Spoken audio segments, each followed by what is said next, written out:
Now, there's dangers to be in the present moment. There's dangers to express love. There's dangers to trust, because if you're living in an environment where survival is the credo, you're not going to want to close your eyes and go within. You're not going to want to trust anybody. You know, this is not a time really to relax. This is a time to be vigilant. So then people they can intellectually understand it, but they can't get to that level because they're always perceiving their environment as the jungle. So when we begin to overcome those emotions of stress that are highly addictive, the body is no longer being tormented like an addict. That is when the body starts to liberate energy, and that's when our heart starts to open, and that's when we start to believe in possibility again. So if our personality creates our personal reality, we make a decision first. We examine who we've been, and I call it crossing the river of change, from the old self to the new self. Crossing that river is going to be uncomfortable. It's going to feel unfamiliar, and you are going to feel like it's unpredictable, because the moment you're no longer thinking that way or acting that way or feeling that way, you're going to feel like an unknown. Now, this is the biological, the neurological, the chemical, and even genetic death of the old self. This is the pain that you experience because the body's looking for its familiar chemical state. That pain is normal, and if you understand that that void, that unknown, is the perfect place to create in. That's the place you want to create in, and not to fear it, but to embrace it. And your body's craving the familiar chemicals that it's addicted to, then you might want to say when you're in that place, well, the best way to predict my future is to create it, not from the known, but from the unknown. Now, this perfect place of creation is where people begin to do the uncommon. This is where their soul begins to speak to them. This is where they see a greater purpose for themselves in their lives, and they're no longer playing by the small-minded games any longer, because they're connected to some bigger vision in the future. I think transformation is really the one thing that I'm more passionate about than anything else. And so I think number one, taking time out of our busy day for ourselves is the greatest service that we can do for ourselves, for our family, for the people we work with, and for our community. Now, if most people's attention is on their external environment, on their body, and on time, and they wake up every morning and they get out of bed and they do the same thing they've been doing for the last 20 years, then their body's already programmed into a predictable future. Their body's already on autopilot. They have a thought of the coffee pot, and the next thing they know, they have coffee in their hand. They have a thought of the shower, the next thing they know, they're in the shower. They have a thought about going to work, the next thing they know, they're in their car. So their body is following their mind. If they're living by the same emotions every single day, then their body, for the most part, is in the past, because emotions are a record of the past. So finding the sweet spot of the present moment in our meditation is so highly important, because the body has been trained to be in the future. So then most people, when they take their meditation and they stick it in as another thing to do so they don't have to feel guilty, that's not the answer either. Working with your body and understanding that it's the animal, and we do this in our workshops. We make people, we don't make them, we ask them in their meditations to really get to that point where they're unfolding in that infinite field of potentials as thought alone. In other words, if you're going to heal yourself by thought alone, or create something in your life by thought alone, then you have to become thought alone. This is the key element where all of a sudden now, when you keep practicing bringing your body back into the present moment, and you become aware that it's thinking about, well, what about this thing I have to do, and this plane I have to catch, and this contract I have to sign, and that person I have to call, that's a predictable future. And you become aware that you're investing your energy into that reality, because where you place your attention is where you place your energy. Or you're living by some emotion of impatience or frustration or vigilance, then you're siphoning energy out of the present moment, and you have no energy to create with. So every time you become conscious that you're moving out of the present moment, and just like riding an unbridled stallion, every time you bring that body back into the present moment and you relax it back down into the present moment and you surrender into nothing, every time you do that, you're reconditioning your body to a new mind. In other words, you're not allowing your body to become the mind. Now, people will say, well, that's going to take a lot of work. And I say to them, well, what's the alternative? What do you want to do? You want to do drugs? I mean, nothing is going to help you to get to the present moment but you.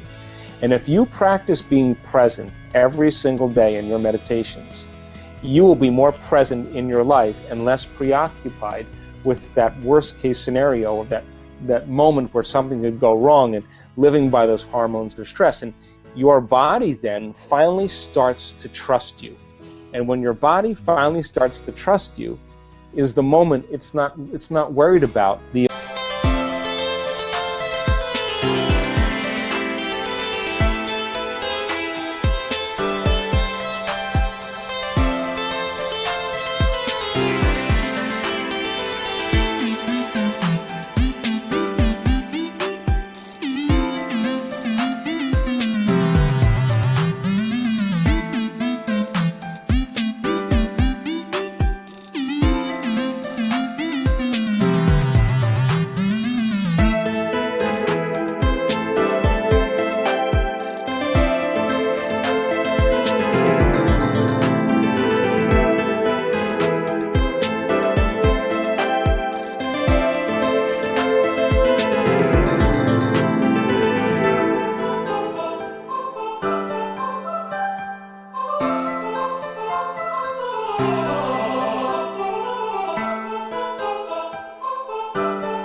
unknown. The unknown is no longer dangerous. The unknown is actually an adventure. So we do the work in teaching people how to find the present moment. And when they begin to distinguish between when you're present and when you're not present, and they're able to do that well enough, they'll know the moment it's time to create. Now, this funny thing happens if you really lock into the present moment. All the things you thought you wanted, you no longer want, because you feel so whole in that moment, it's impossible to want. Now, that's when duality begins to unify, and that's the moment now where you're no longer living in polarity. I call that the natural state of being. And so, finding the present moment is one of the key elements that we use. Once you find the present moment, then the next step is to teach your brain and body emotionally what a new future is going to feel like. In order for you to do that, or in order for us to do that, we have to become conscious about how unconscious we are. And we've been talking about that. The more you don't allow that thought, that behavior, that emotion to slip by your awareness, the more prone you are to be Gandalf on the bridge. And that monster that he was facing symbolically was all of his energy that was invested in the ego and in the old self. And when the God within us stands up and says, "You may not pass ever again," that's the moment that the soul begins to speak.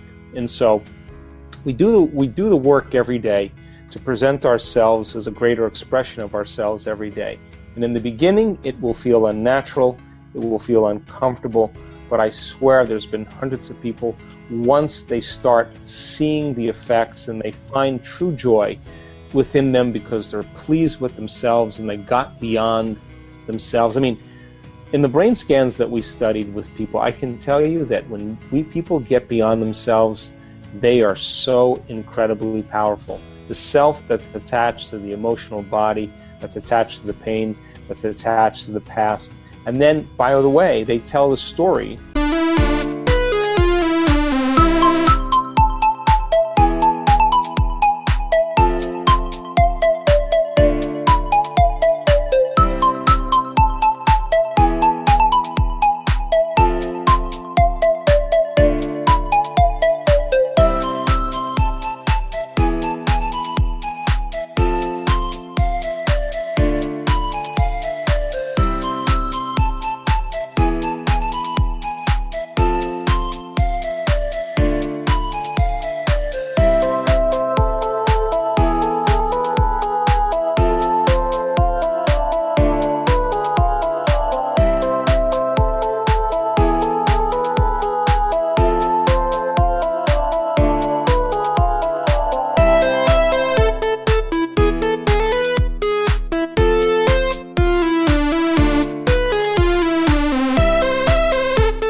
based on those emotions. And Scientific American said 3 months ago that 50% of everything that people talk about in their past is a lie. It's not the truth, because they have a different brain today than they did at the time of the event. So getting people beyond their past, I think, and getting them into the present moment begins to liberate the most amount of energy. I think people are beginning around the world to wake up to the idea that the illusion is becoming so obvious. I mean, every single paradigm right now is collapsing, whether it's the political model, the economic model, the religious model, the medical model, the educational model, the environment. Everything's collapsing right now because it cannot function on the old laws of the old paradigm. Something new has to be created. So then, how do we begin to become supernatural? We have to begin to do what's unnatural. And when everybody else is in lack and in poverty, that is the time to give. When everybody else is in fear and worried, that's the time to demonstrate courage. When everybody else is judging and warring, that's the time to show love and compassion. And if we keep doing the unnaturals long enough, sooner or later we'll begin to become supernatural. So our soul's journey then is to really to step out of the quagmire and the limited beliefs and perceptions that keep us playing in this limited realm, this limited density, where we are matter trying to change matter. Once we get a taste of the divine, and that divine, again, we've measured this over and over again. When you are that thought in that infinite space, when the brain is perceiving space and no longer perceiving objects, it gets very organized. It gets very coherent. And when the brain gets coherent, we get coherent.